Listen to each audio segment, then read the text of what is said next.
बचपन के स्कूल के दिनों में लौटे तो याद आता है हिंदी के अध्यापक का एक सवाल कि 100 शब्दों में निबंध लिखिए। निबंध का विषय होता है गाय। गाय के 4 पैर, 2 आंखें, 1 मुंह और 2 कान के अलावा एक लाइन जो हर विद्यार्थी के पेज में लिखी होती है वो होती है कि गाय हमारी माता है। तो आज किस हाल में हमारी माता ये जानने के लिए मैं और मेरी पलटन आए हैं दुधेश्वर गौशाला में।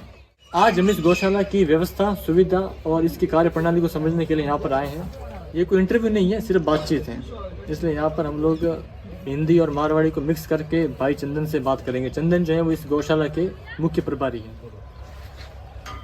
चंदन भाई, हमारी जो इस बातचीत के मुख्य 2 बिंदु हैं। पहला तो ये कि इस गौशाला में क्या क्या चीज़ें हैं, और दूसरी बात ये है कि इस गौशाला में किन चीज़ों की भरपूर कमी है।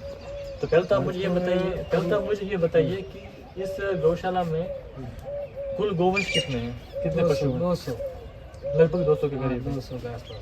और यहाँ पर काम करने वाले लोग कितने हैं? लोग 2, मैं और पूर्ण मारा।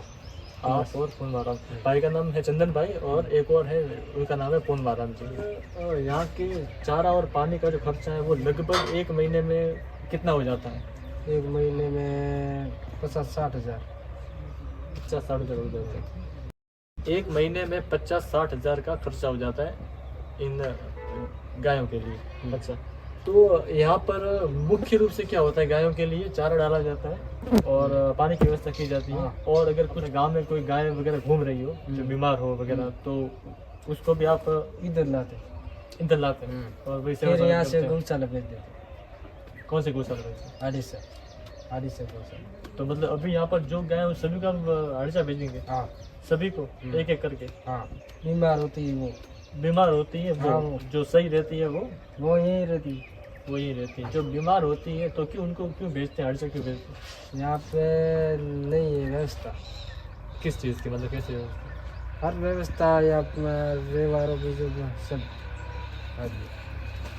भाई चंदन कह रहे हैं कि यहाँ पर अगर कोई गाय बीमार पड़ जाती है तो उनको सीधा हड़ेचा, यहाँ से 3 किलोमीटर दूर है, वहाँ की गौशाला में भेज दिया जाता है, क्योंकि यहाँ की बीमार गायों की देखभाल के लिए उतनी सुविधा नहीं है, डॉक्टर मौजूद नहीं है और रहने की भी उतनी सुविधा यहाँ पर नहीं है। ये कहना चाहते हैं आप? हाँ। अच्छा, कौन कोषाध्यक्ष कौन है यहाँ के? अमृत भाई सुतार यहाँ के कोषाध्यक्ष हैं। और किस प्रकार की यहाँ पर कमियाँ हैं? चारों तरफ जाली, चारों व्यवस्था तरफ। नहीं। एक बार आप ये देख लीजिए, जाली यहाँ पर है और आगे वहाँ पर नहीं है, बड़ी सीमित जाली है। भाई चंदन कह रहे हैं कि आगे और पीछे दोनों जाली की कमी है। मुख्य जो कमी है वो ये है कि यहाँ पर पशुओं की चिकित्सा का कोई विशेष प्रबंध नहीं है, कोई प्रबंध नहीं है। अगर पशु बीमार पड़ा है तो उसको सीधा हड़ेचा भेजा जाएगा, इसके अलावा और कोई भी खास उपाय नहीं है। अच्छा, चारा वगैरह कहाँ रखते हैं आप? अच्छा, वो जो बड़ी सा आप कोठा दिख रहा है वहाँ पर चारा रखा जाता है। अच्छा, तो अभी कितना चारा पड़ा होगा? अभी तो एक पिकअप गाड़ी पड़ी होगी। कितने मतलब पशुओं के लिए वो पर्याप्त होगा? मतलब कितने हो जाएगा? कितना दिन हो जाएगा? काफी 20 दिन ना। अभी एक पिकअप गाड़ी चारा पड़ा है और वो 20 दिन के लिए पशुओं के लिए पर्याप्त रहेगा। बाकी पानी की और वो कमी तो कभी शायद नहीं आने देते होंगे। अच्छा, ये कब से बनी हुई है गौशाला? कितना समय हुआ इसको? 1 साल। यहाँ पे 1 साल। 1 साल से गौशाला बन चुकी है और ये पूरी तरह से गांव के युवाओं के जिम्मे ही चल रही है।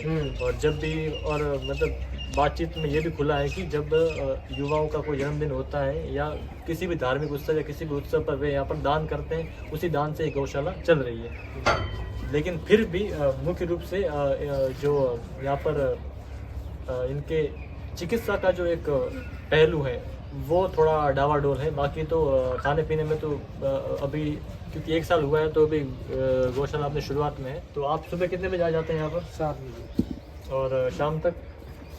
शाम से 7। 7 से 7। मतलब पूरे 12 घंटे चंदन भाई यहाँ रहकर गायों की निगरानी करते हैं और सेवा करते हैं।